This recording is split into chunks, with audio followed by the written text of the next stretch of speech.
cluster रे आम मुख्य अतिथि भाग गर्वित तेणु कथा रखे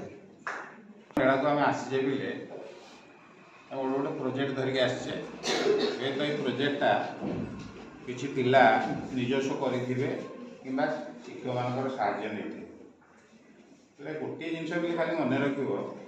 जे आम जिते शिक्षक मान साहाय्य नौचे गोटे प्रोजेक्ट करने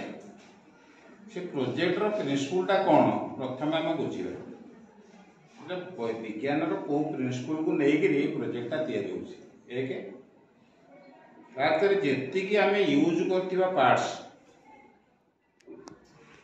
से सबू पार्टर यूजफुलनेस तार काम कौन यहाँ नई आम प्रोजेक्ट कौनटा असुविधा होता